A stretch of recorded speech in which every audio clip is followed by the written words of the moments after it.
Okay, so we're at Michael Shaps Winery, and this is Michael Heny. He's the head winemaker. Right. Hi, Michael. Hi. Hi. Thanks for coming out. Yeah. So we're here at Michael Shaps Wineworks, and we're gonna go through the facility and do some talking and see some of the things we do here. Yeah, thank you so much. So we'll just walk around here, and they hand harvest all of their grapes, and as you can see, they all come in these bins right here, and then they actually feed it up to these smaller machines to de-stem, and then alcohol fermentation is done in steel tanks like that.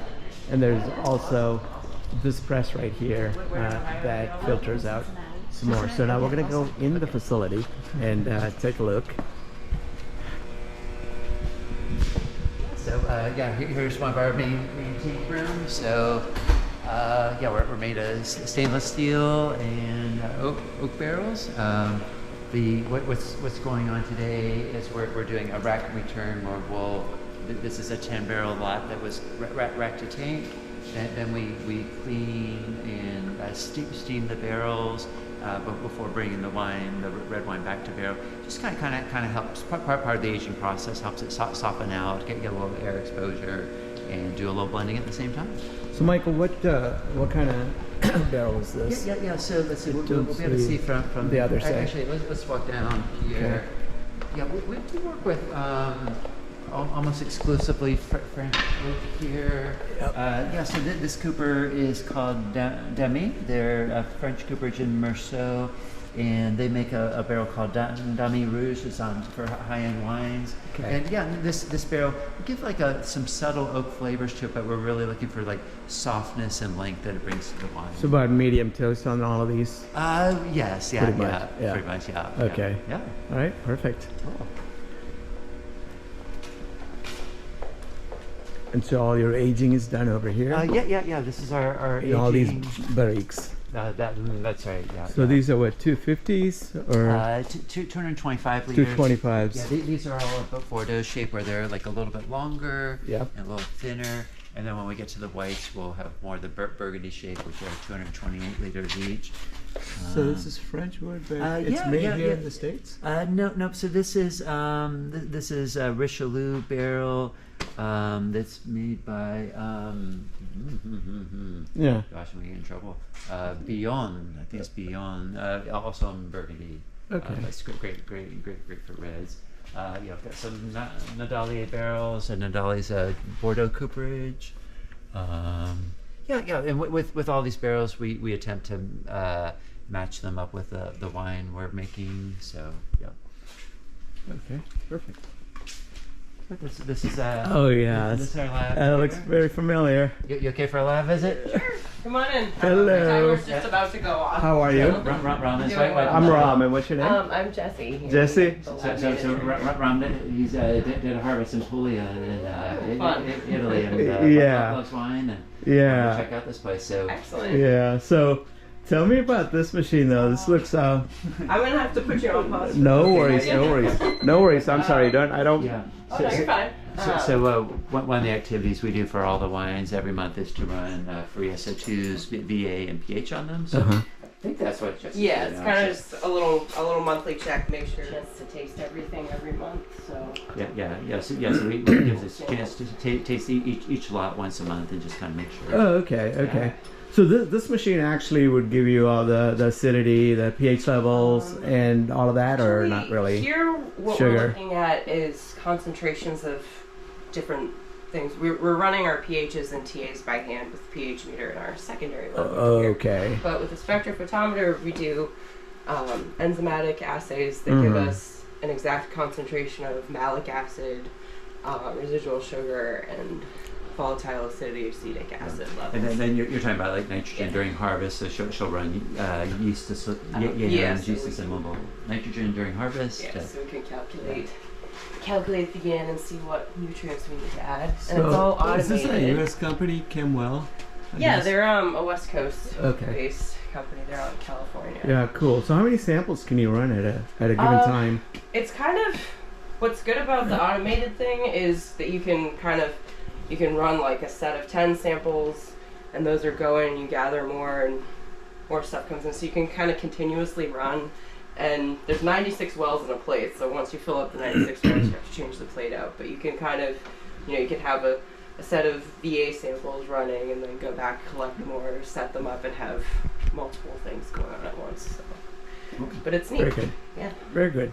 Cool. So what's your background? I mean, did you go to school to do this, or? I actually started out. I have a BS in biology from UVA. Okay. And I started working in the hospital as a lab tech there. Gotcha. So I actually was doing kind of the same kind of chemical assays by hand. So I was doing a lot of hand pipetting. So this is really cool for me. Yeah. But These things are expensive, I know. Yeah, and it's been interesting to be the one to kind of keep this in shape. We've expanded our lab. Like you'll see our second area is more kind of like the messy wet lab area. This is the nice kind of drier. So we have all our finest equipment here. But yeah. Now, Michael, do you guys blend as well here in this facility? Yeah. Okay, so is your blend like a two-phase thing in that you're tasting, because you're the winemaker, you know what you want, right? Yeah. As well as run the numbers to see where you are? Yeah. So we'll decide on the blend first, and then afterwards we'll kind of send the blend to the lab, and they'll kind of look and kind of see, and that kind of creates a new lot of wine. Yeah. And then we'll track that until bottling. Yeah. Yeah. With your ageability and whatnot. Sure. With the tannins and content. Yeah. Excellent. Cool. All right. Thank you so much. Cool. Thank you. Appreciate it. Y'all have a good visit. Thank you. Let's see, we'll go a little bit deeper. It's kind of more of the same, more barrels around. But, yep. So this building is kind of a unique building in Virginia, and that wine's been made here since the early '80s. So it's one of the older facilities in Virginia. So it's not a big showpiece, but just we're all about practicality and trying to make the highest wine quality possible. So. Yep. Okay. So you can see from some of the logos, some of the different clients we make wine for.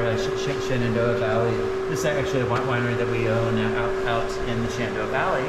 And you're talking about the difference between the Ionian side and the Adriatic side with the soil differences. Very similar here in that we're clay-based over on the east side of Blue Ridge here, and there's limestone out in the valley. So completely different soil conditions, which is super cool.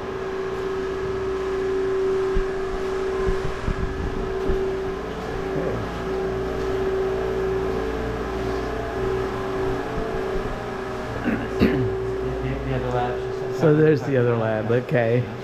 All right. Perfect. And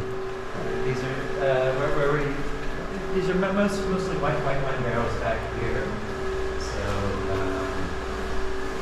like I said, they're a little shorter and taller, and they're 228 liters rather than 225. Yeah, I think just different coopering traditions grew up in the different areas. So, are any of the Michael also makes wine in Burgundy?